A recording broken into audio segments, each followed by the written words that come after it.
you don't have to quit that. I think having your 9 to 5 is great for transition. Don't mess up the money. You're actually the cheat code. So you as a project manager, you get stuff done. Maybe you have a vision for your business, but maybe you hire out for a visionary, for a CEO, because you know how to push a project forward. You have an idea, you can see it executed, but maybe you need somebody to kind of...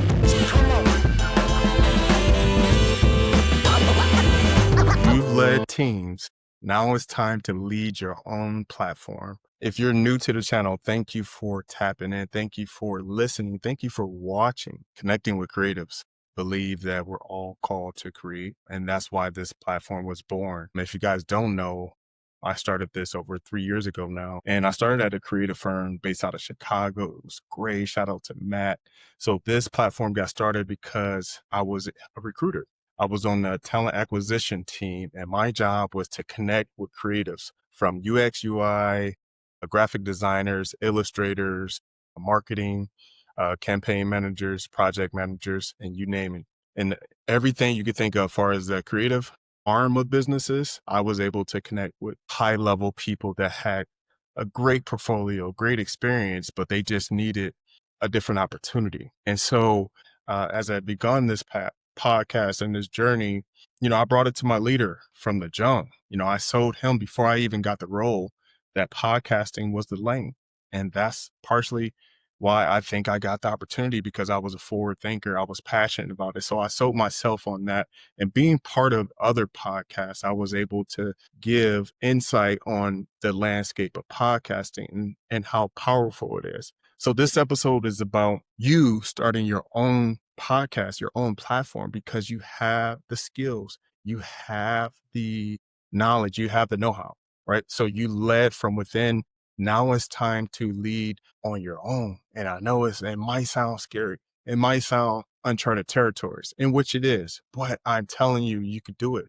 It's the reason why you make 6 figures. Maybe you're not quite at 6, maybe you're at 90, 80.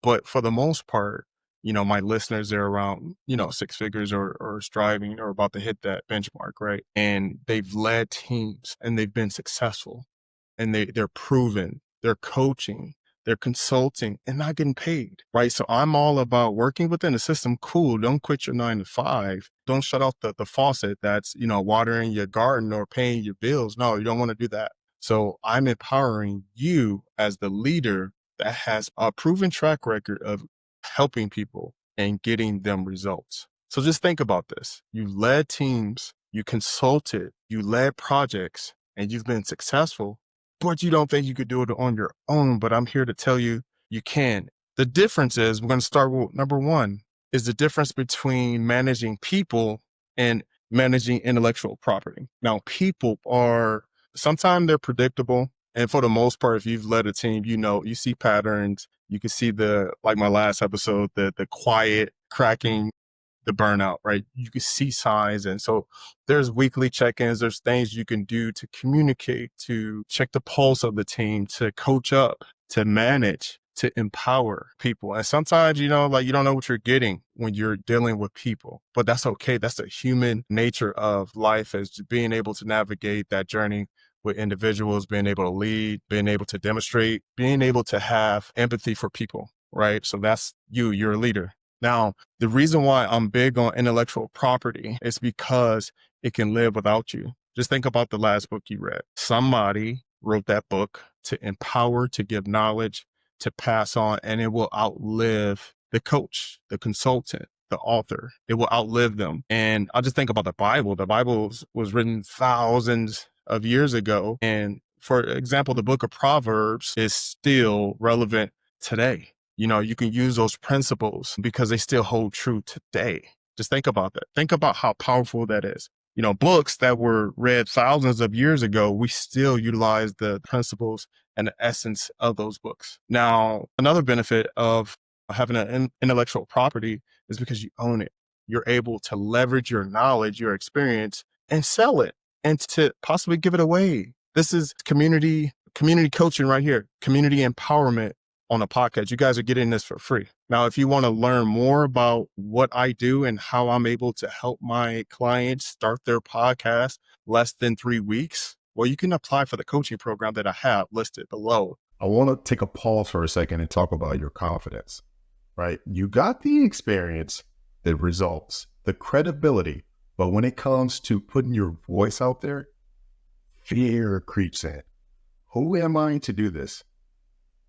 Does that sound familiar? That's imposter syndrome, and it's keeping you small. My coaching is about breaking through that, helping you turn your expertise into content, conversation, and coaching that builds real influence in your industry. So if you're done hiding behind titles and ready to lead with your story, head over to connectingwithcreatives.com/coaching and let's get started. I'll see you soon. But the power of the intellectual property is you can give it away. You can empower, the generations to come, right?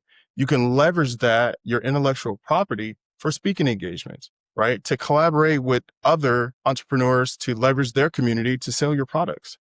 I don't want to go down that rabbit hole, but it's so many ways, so many reasons why you should have an intellectual property. Now, you don't have to be super fancy. You don't have to overthink it, right? You just have to hone in on your skill, name it, show that it works. You have proof, social proof that it works, and what you're doing for free for your company, right? For example, if you were a consultant for a financial firm and you've been a consultant, maybe let's say 5 years, and you're crushing it, you're at the top of the game, and people pay you, or your job is paying you a salary and bonuses for consulting with their clients. Now, when you have your intellectual property or your consulting business, then you can charge the clients, not your company's clients, but your clients, a substantial amount for consulting because you have a track record of getting companies results. So you could do that for yourself.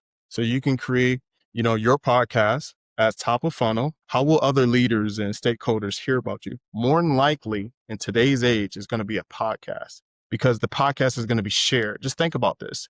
Think about what you do. You're listening to this podcast to get information. Other stakeholders and leaders are listening to podcasts because it's more convenient for them to listen while they're on their commute or while they're working out. So we listen to get information. We listen to implement information, right? So just think about that. That's where they're at. Think about where your market is. They're not, maybe some of them, just depending on your field, maybe some of them are on different platforms, which is cool. I think you should diversify, but I think you should start with a podcast because it's easy, right? The second benefit of having an intellectual property like a podcast or a consulting business or coaching business is you could start with voice only.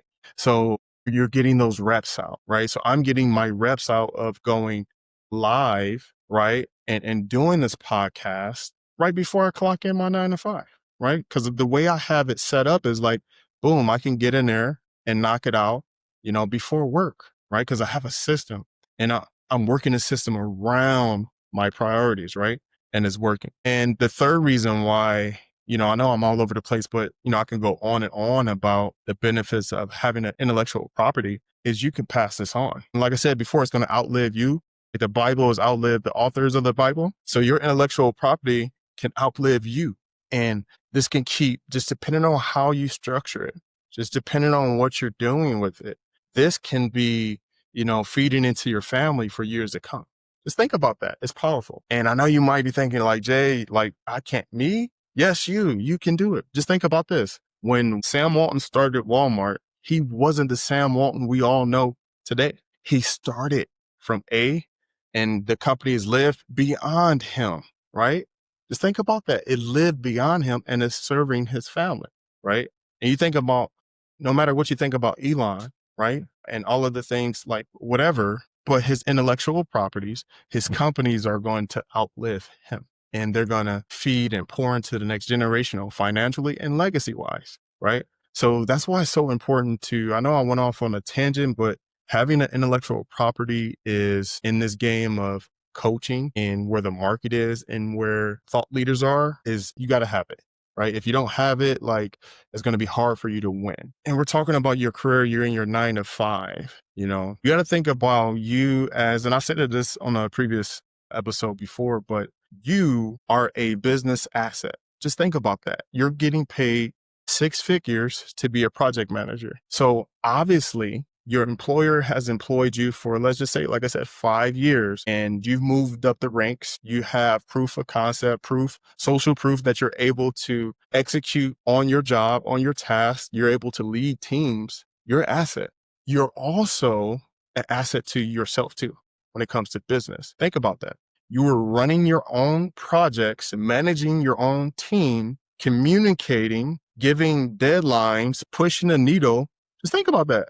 You've been doing it the whole time. The only difference is your name is not on the business. It's your employer. You could change that. That's easy, right? And I can show you how to do that. And again, you don't have to quit that. I think having your 9 to 5 is great for transition. Don't mess up the money, right? Don't mess up the money while you strategically grow your business. Okay. Just think about that. And like I said, project management is a business asset. Like just in that same vein, you know how to get things done. You're actually the cheat code. So you as a project manager, you get stuff done. Maybe you have a vision for your business, but maybe you hire out for a visionary, for a CEO, because you know how to push a project forward. You have an idea, you can see it executed, but maybe you need somebody to kind of set the whole framework and think long term, right? So you can hire somebody, maybe give them a small, percentage of equity. It doesn't have to be anything crazy to drive the business forward. And then that equity can either go up over time or maybe it's performance based. There's so many ways you could do it. I don't want to overcomplicate things.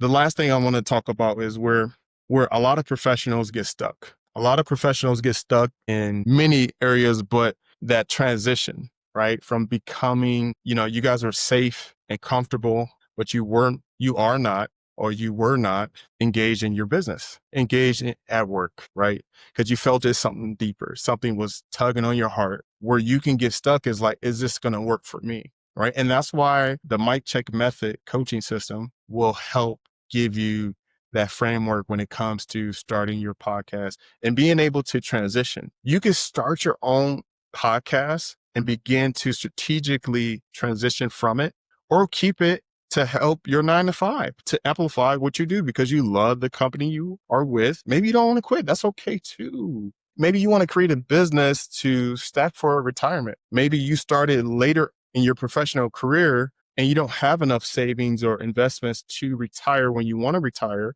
And maybe you want to add a supplemental income to your lifestyle, to your retirement to help with that. Maybe you want extra income to travel with your kids. Either way, whatever the reason is, you can start while you have your 9 to 5 and create a substantial amount of income, of freedom, of flexibility. That's what we all desire, is financial freedom, flexibility, right? That's what we strive for, in freedom. So if anything that I said today resonated with you, from you being in the business and being an asset to a business, from you managing people, you have the skills to run your business because you've led teams, right? That's all leadership. That's all communication. So you know how to persuade people to get a job done. You know how to keep people accountable, right? Versus intellectual property, right? That's going to outlive you, that you're creating for the future. Like I said, the Bible was created thousands of years ago,